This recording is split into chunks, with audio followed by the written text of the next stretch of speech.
Hello നമസ്കാരം. ഒരു പുതിയ വീഡിയോയിലേക്ക് എല്ലാവർക്കും സ്വാഗതം. നമുക്കൊന്നൊരു എഗ് പപ്സ് ഉണ്ടാക്കിയാലോ? ഞാൻ മുൻപ് ഒരു ഷോർട്സ് ഇട്ടിട്ടുണ്ട് കേട്ടോ, എഗ് പപ്സിൻ്റെ. പക്ഷെ അത് ഞാൻ പൊറോട്ട വെച്ചിട്ടാണ് ഉണ്ടാക്കിയിരുന്നത്. അപ്പോൾ ഇന്ന് വേറൊരു സാധനം വെച്ചിട്ടാണ് ഉണ്ടാക്കുന്നത്. അപ്പോൾ അതെങ്ങനെയാണെന്ന് കാണാം കേട്ടോ. ആദ്യം ഞാൻ സത്യം പറഞ്ഞാൽ ഞാൻ ബിരിയാണി ഉണ്ടാക്കാമെന്ന് വിചാരിച്ചിട്ട് അരിഞ്ഞ് വെച്ചതാട്ടോ സവാളയൊക്കെ. അപ്പോൾ നോക്കുമ്പോൾ ഇന്ന് കടയിലൊക്കെ പോയിട്ട് ബാങ്കിലൊക്കെ പോകാനുണ്ടായിരുന്നു. അവിടെ പോയപ്പോൾ നേരമൊക്കെ വൈകി. അപ്പോൾ വേഗം പോയി വന്നിട്ട് ഉണ്ടാക്കാമെന്ന് വിചാരിച്ച് എല്ലാം റെഡിയാക്കി വെച്ചിട്ട് പാത്രമൊക്കെ സെറ്റാക്കി വെച്ചിട്ടാണ് പോയത്. അപ്പോൾ കടയിലൊക്കെ പോയപ്പോൾ ഏട്ടൻ്റെ വീട്ടിലൊന്നും പോകണ്ടായിരുന്നു. അപ്പോൾ അവിടെ പോയപ്പോൾ അവിടെ നിന്നാണ് ചോറുന്നത്. അപ്പോൾ പിന്നെ ബിരിയാണി ഉണ്ടാക്കിയില്ല. അപ്പോൾ അരിഞ്ഞ് വെച്ച ഉള്ളിയാണിത്. അപ്പോൾ ഇനി അത് വെച്ച് തന്നെ അതൊന്നുകൂടി ചെറുതാക്കണം. അപ്പോൾ ബിരിയാണിക്ക് അരിഞ്ഞ ഉള്ളി വെച്ചിട്ട് നമുക്കിന്ന് പപ്സ് ഉണ്ടാക്കണമെന്ന് വിചാരിച്ചിരുന്നു തന്നെയാണ്. പക്ഷേ ഉള്ളി ബിരിയാണിയുടെ ആണെന്ന് മാത്രം. അതുകൊണ്ട് കുഴപ്പമില്ല, നമുക്ക് എന്തായാലും ഉണ്ടാക്കാം. ഇതിൽ ചോപ്പ് ചെയ്തെടുക്കാം കേട്ടോ. അപ്പോൾ നല്ല ചെറുതായിട്ട് കിട്ടുമല്ലോ, ഈസിയാണ്. ഇത് അരിഞ്ഞ് വെച്ചതുകൊണ്ട് വേഗം കഴിയും.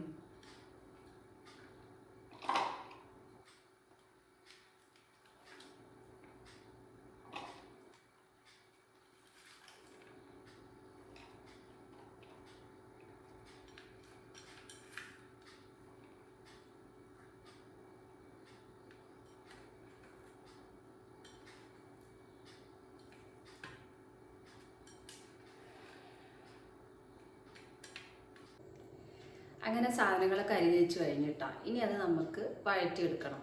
നോർമല് നമ്മൾ ഉള്ളിയും തക്കാളിയും ഒക്കെ വഴറ്റുന്ന പോലെ തന്നെ മഞ്ഞൾപ്പൊടിയും ഉപ്പും മുളകും പൊടിയും കുറച്ച് മല്ലിപ്പൊടിയും കുറച്ച് ഗരം മസാലപ്പൊടിയൊക്കെ ഇട്ടിട്ട് ജിഞ്ചർ ഗാർലിക് പേസ്റ്റൊക്കെ ഇട്ടിട്ട് ഒന്ന് വഴറ്റിയെടുക്കുക, അത്ര തന്നെ ഉള്ളൂ. അപ്പം ഞാൻ അതൊക്കെ വഴറ്റിയിട്ട് വരാം.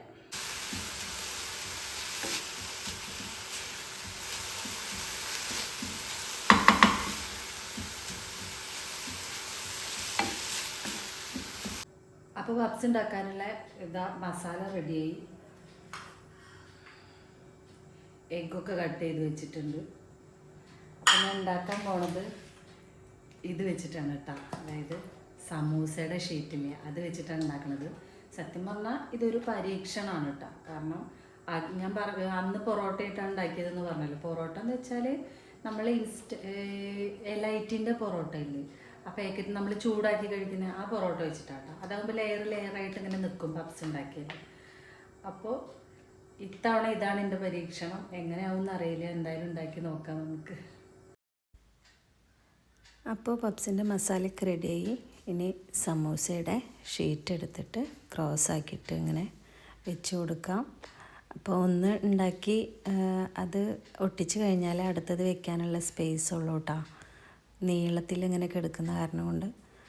അപ്പോൾ അങ്ങനെ വെച്ചതിന് ശേഷം അതിലേക്ക് നടുക്ക് ഫില്ലിങ്ങൊക്കെ വെച്ച് കൊടുക്കാം. ഫില്ലിങ് വെച്ചിട്ട് അതിൻ്റെ മേലെ എഗ്ഗ് വയ്ക്കുക, പിന്നെ കുറച്ച് ഫില്ലിങ്ങും കൂടി വയ്ക്കുക. എന്നിട്ട് അത് മൂടി വയ്ക്കുക, ഒട്ടിച്ച് വയ്ക്കുക.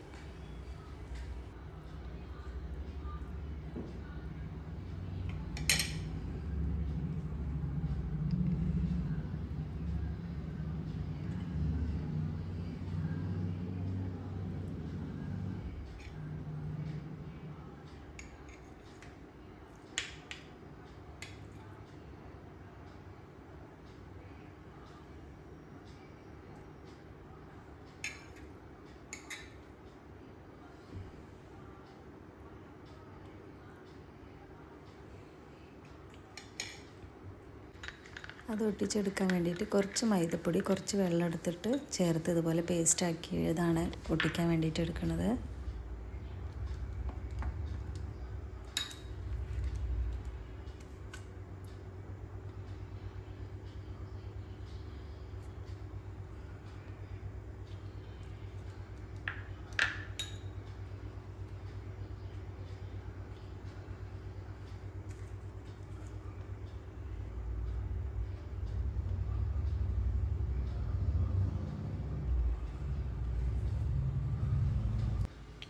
അത് കഴിഞ്ഞിട്ട് ഒരു എഗ്ഗ് പൊട്ടിച്ചിട്ട് നന്നായി ബീറ്റ് ചെയ്തിട്ട് അത് ഇതുപോലെ ബ്രഷ് ചെയ്ത് കൊടുക്കുക. അതിനൊരു കളർ കിട്ടാൻ വേണ്ടിയിട്ടാണ്. അപ്പോൾ പപ്സ് റെഡി ആവുന്ന സമയം കൊണ്ട് ഒരു ചിക്കു ഉണ്ടാക്കാം കേട്ടോ. ഷേക്ക് ഉണ്ടാക്കാമെന്നൊക്കെ വിചാരിച്ചത്, പക്ഷേ പാല് കൊണ്ടുവന്ന് വെച്ചത് കട്ടയായിട്ടുണ്ടായിരുന്നില്ല. അപ്പോൾ അത് ഷേക്കല്ല, ജ്യൂസായി മാറി. അപ്പോൾ ജ്യൂസ് റെഡി ആയപ്പോഴത്തേക്ക് പപ്സും റെഡിയായി. പുതിയൊരു വീഡിയോ ആയിട്ട് വീണ്ടും കാണാം. വീഡിയോ ഇഷ്ടപ്പെട്ടാൽ ഒന്ന് ലൈക്ക് ചെയ്തേക്ക്.